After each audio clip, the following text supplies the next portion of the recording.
നമ്മൾ ഓരോ കാലഘട്ടത്തിനനുസരിച്ച് ഇപ്പം എന്നെയൊക്കെ സ്കൂളിലൊക്കെ ത്രൂ ഔട്ട് എൻ്റെ ആ ഇയേഴ്സിൽ സഹായിച്ച ഒരു സാധനം എന്താണെന്ന് ചോദിച്ചാൽ ഞാൻ എന്നും ഗ്രേറ്റ്ഫുൾ ആയിരിക്കുന്നത് ലേബർ ഇന്ത്യയോടാണ്.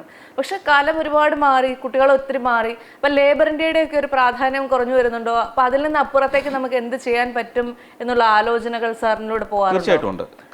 കാരണം വെച്ച് കഴിഞ്ഞാൽ ഇനി ഓൺലൈനായും ഡിജിറ്റലായുമുള്ള കണ്ടന്റുകളിലേക്കാണ് ഞങ്ങൾ 2004 ഡിജിറ്റൽ കണ്ടന്റ് തുടങ്ങിയ പ്രസ്ഥാനം ലേബർ ഇന്ത്യ.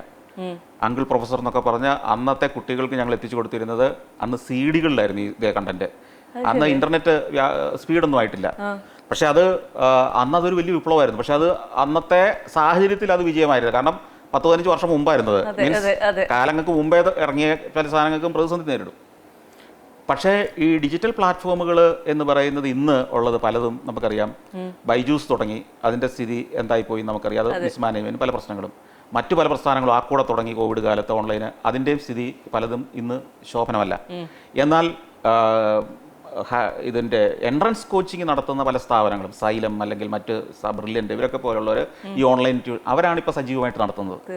അവർ സജീവമായിട്ട് നടത്തുന്നത് പറയുന്നത് അവർ പല ക്ലാസ്സുകളിലെയും ഫ്രീ ആയിട്ട് കൊടുത്തിട്ട് ഈ ഹയർ മീൻസ് എൻട്രൻസിനുള്ളതിനാണ് ഫീസ് വാങ്ങുന്നത്. നമുക്ക് എൻട്രൻസ് പ്രോഡക്റ്റ് ഇല്ല. അപ്പം നമ്മൾ സെയിം പ്രോഡക്റ്റിൽ സെയിം അവരുമായിട്ടൊരു മത്സരിക്കുന്നതിൽ വലിയ അർത്ഥമില്ല. ഒരാൾ ഫ്രീ കൊടുക്കുകയും അവിടെ നമ്മൾ അല്ലാതെ കൊടുക്കുകയും ചെയ്യുന്നതിൽ സാധ്യതയില്ല. അപ്പം ഇത് ഒരു ബിസിനസ് എന്ന നിലയിൽ ഒന്ന് മച്ചുവേർഡാവും, ഒരു ഫീസിബിളായ ഒരു ഒരു സംവിധാനത്തിലേക്ക് ഇത് വരും.